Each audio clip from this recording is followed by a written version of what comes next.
Buen día, muchachos. Bienvenidos a su segunda clase de Ciencias Naturales. En esta oportunidad el tema a tratar es la genética y la diversidad de los seres vivos. Para esto debemos comenzar por definir qué es la genética, que no es más que una ciencia que estudia la transmisión de caracteres de una generación a otra, los mecanismos que esto implica, cómo ocurren estos procesos generación tras generación y de qué modo estos mecanismos junto con otros han permitido la adaptación y la evolución de la gran diversidad biológica que existe en nuestro planeta. Es por esto que uno de sus principales objetivos ha sido el estudio de los llamados ácidos nucleicos, que fue el tema que tratamos en nuestra clase anterior, que son el ácido desoxirribonucleico y el ácido ribonucleico, los cuales van a determinar lo que finalmente se conoce como el código genético. Aquí tenemos representado lo que es una célula eucariota y la ubicación de estos ácidos nucleicos dentro de la célula. Entonces tenemos aquí que el ADN se encuentra en el núcleo de la célula y el ARN mensajero que codifica la información de este ADN nuclear para finalmente intervenir en lo que es la síntesis de proteínas. El ARN ribosomal, el cual lo podemos encontrar en el citoplasma asociado con algunas proteínas o constituyendo lo que son los ribosomas, que son los centros en donde se sintetizan las proteínas que se hacen necesarias para el funcionamiento de los procesos que se llevan a cabo dentro de cualquier ser vivo. También tenemos el ARN de transferencia, que lo encontramos a nivel citoplasmático y cuya función es llevar del citoplasma a los ribosomas los aminoácidos que se requieran en ese proceso de síntesis de proteínas para completar la cadena polipeptídica que allí se está formando. Entonces, finalmente, tanto el ARN mensajero como el ARN ribosomal y el ARN de transferencia van a intervenir en el proceso de síntesis de proteínas, que son los que realmente van a determinar la diversidad de los seres vivos que encontramos en nuestro planeta. ¿De qué forma? Pues estos determinan la constitución genética de estos seres vivos, que es lo que se conoce como el genotipo, y la expresión de esos genes en cada ser vivo, que es lo que se conoce como el fenotipo, y que son dos temas que vamos a tratar más adelante. Entonces tenemos que el conjunto de características genéticas de un organismo se denomina genotipo. Recordemos que la transmisión de caracteres de generación a generación se realiza a través de la reproducción, en donde hay un aporte del material genético por parte del padre y la otra mitad de ese aporte genético lo realiza la madre. Entonces, la combinación de esa información genética que ha sido aportada tanto por el padre como por la madre va a constituir lo que se conoce como el genoma de un organismo, y este va a determinar finalmente características como la altura, el color de los ojos y el riesgo a ciertas enfermedades. Entonces, tenemos aquí que, por ejemplo, el gen que codifica para la característica de la altura o el color de los ojos va a ser el resultado de la combinación de dos alelos para ese gen que son aportados por el padre y por la madre. Entonces tenemos que personas con dos alelos iguales, como es este caso, van a ser homocigotas, y personas con dos alelos diferentes van a ser heterocigotas para ese gen. Ahora bien, la expresión de esa información genética que recibimos de nuestros padres es lo que se conoce como el fenotipo. Pero este fenotipo no va a depender solamente de esa información genética, sino también de la interacción que nosotros tengamos con el ambiente y de los hábitos que nosotros llevemos a lo largo de nuestra vida. Pero esto no es una cuestión que se va a dar de la noche a la mañana, sino que depende del grado de exposición que tengamos a estos factores a lo largo de un periodo prolongado de tiempo. Y es por esto que gemelos idénticos que tienen la misma información genética la van a expresar de manera distinta cuando han sido sometidos a condiciones ambientales distintas. Entonces, tomando en consideración el ejemplo anterior del gen que determina la característica de la estatura y del color de los ojos, vamos a poder entender cómo se expresa ese gen considerando que existen alelos que son dominantes y que se van a representar aquí con la letra mayúscula, y alelos que son recesivos, representados acá con la letra minúscula. Entonces, en dependencia de la presencia de ese alelo dominante, pues se va a expresar siempre el rasgo dominante, y si ese alelo dominante no está presente, sino que por el contrario está presente solamente el alelo recesivo, entonces solamente así se va a expresar el rasgo recesivo. Para un mejor entendimiento de esta temática es importante tener claros algunos conceptos básicos de la herencia, partiendo de que la célula es la unidad estructural básica de todo ser vivo y que la información genética o ADN se encuentra al interior del núcleo de esa célula. Este ADN está asociado con proteínas llamadas histonas que le dan estructura y compactan a esas cadenas de ADN en estas bobinas denominadas nucleosomas.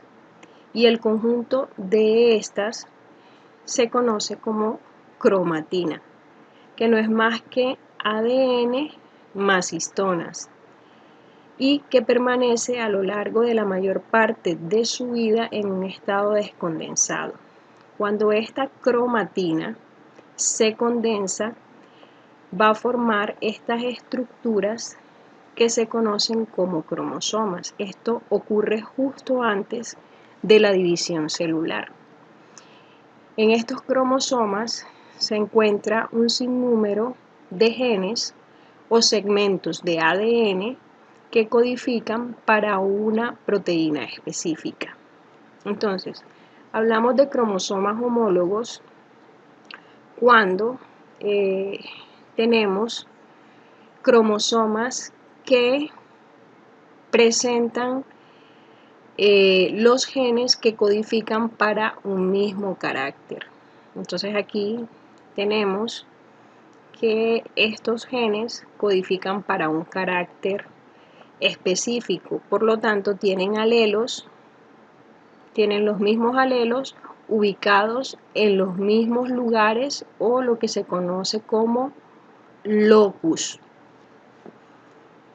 Entonces, los cromosomas, al momento de la división celular, ellos duplican su material genético y esa copia exacta del material genético se mantiene unida a él a través de esta estructura que se denomina centrómero, y cada una de esas copias es lo que se conoce como cromátidas hermanas, las cuales al momento de la división celular van a formar un cromosoma diferente, pero con la misma información genética.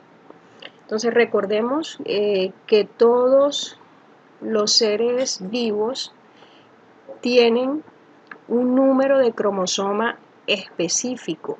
En el caso de los seres humanos, tenemos 23 pares de cromosomas en cada una de nuestras células somáticas. y solamente un juego de 23 cromosomas en lo que se conocen como células sexuales o gametos. Entonces, de estos 23 pares de cromosomas, 22 de ellos son no sexuales o lo que se conoce como autosomas, y ese par 23 corresponde al cromosoma sexual. Y es por esto que para hablar de diversidad biológica se hace necesario hablar de recombinación genética. ¿Por qué? Porque la recombinación genética es una fuente importante de variabilidad genética. ¿En qué sentido? En que la recombinación genética o entrecruzamiento consiste en el intercambio de genes entre cromosomas homólogos. Esto ocurre durante la meiosis, que es un proceso de división celular que da como origen células gaméticas o células sexuales. Entonces, ¿qué sucede? Durante la profase 1 de la meiosis, los cromosomas homólogos se ubican uno al lado del otro en esto que se conoce como tetradas. Y las cromátidas hermanas internas de esos cromosomas homólogos se entrecruzan e intercambian partes. Luego se separan y continúan con el proceso normal, dando como resultado dos células con cromosomas que tienen cromátidas hermanas diferentes. Posteriormente, continúan con la fase de la meiosis 2 y dan como resultado células que tienen cromosomas totalmente diferentes. Entonces, esta es la razón por la que todos los organismos somos diferentes. Como ya les había mencionado, la expresión de la información genética que poseemos en algunos casos se va a ver influenciada por factores ambientales, por lo que la información genética que contienen los cromosomas puede resultar modificada por factores tanto internos como externos. Y estas modificaciones pueden transformar el material genético a corto o largo plazo y producir mutaciones. Algunos de estos factores son las radiaciones, dentro de las que se destacan la radiación solar, los rayos X, los aparatos electrónicos, las centrales nucleoeléctricas y las armas atómicas.